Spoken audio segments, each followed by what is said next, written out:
Oh no, I got a will to live. I got a lot to do, a lot of places to go and people to see. A mom to 3 children, former athlete and special ed teacher Estella Floyd was always a woman on the go. That's why this image of Floyd hooked up to a dialysis machine best sums up the past 3 years of her life. But she's making sure it will not define her for the rest of her life. It's a crutch because you just can't, I got to sit here 3 or 4 hours and can't be out doing what I want to do. She passes the time watching TV, reading, and FaceTiming with her son Luchez Purifoy. He plays football with the Indianapolis Colts. Purifoy spent the summer in training camp trying to earn a spot on the Colts roster. He says it's difficult not being with his mom while she's sick, but she remains his greatest motivator. She a fighter, so she know that for me to see her before a game, it'll make my day. So she just try to be that's what she barely missed the game. Congestive heart failure, diabetes, and other medical problems took a toll on Floyd's organs, especially her kidneys. They began to fail in 2010. She started dialysis treatments 3 days a week and went on a kidney transplant waiting list. Unable to find a suitable match, she waited 3 years for a kidney. Okay, just clarifying that.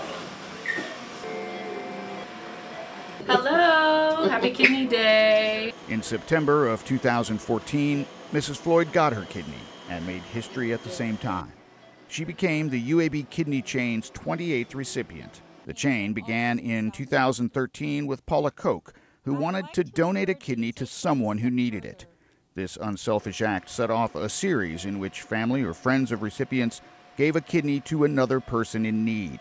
Floyd's sister will give on her behalf at a later date. UAB's chain is now the nation's longest living donor kidney transplant chain, performed at a single site.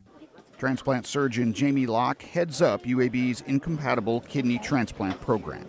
In general, finding patients a compatible living donor kidney transplant is our goal. There are a subset of patients that are never going to get a transplant if we force them to wait to find a compatible transplant. And so really our goal at UAB is to help patients get transplanted as quickly as possible and help them get off dialysis. And our goal is for anyone who comes forward with a living donor is to be able to make a transplant happen for them. And that's why we've expanded our program to include not only our paired exchange program, but also our desensitization program, and to be able to combine those two. Many programs offer living donor kidney transplantation, but require a completely compatible match. UAB's program is unique because it offers patients pre-treatment to overcome blood group or HLA incompatible barriers. Mrs. Floyd's transplant was especially complex. She was ABO incompatible and had a donor-specific antibody, which meant she had to take plasmapheresis treatments before her transplant. Now that the transplant is behind her, Mrs. Floyd is anxious to get back to a normal life, which includes watching her son play football. When he was at Florida in college, I never missed a game. I would get out of dialysis on Friday, and sometimes we would leave Friday afternoon. I already had my bags packed in the car, like, we're not going back home, we're just heading down the road. She'll join Luchez in Indianapolis for Thanksgiving and Christmas. They're looking forward to spending time together, and he's excited about having a home-cooked meal. Smothered pork chops and rice with green beans and cornbread, most likely. That's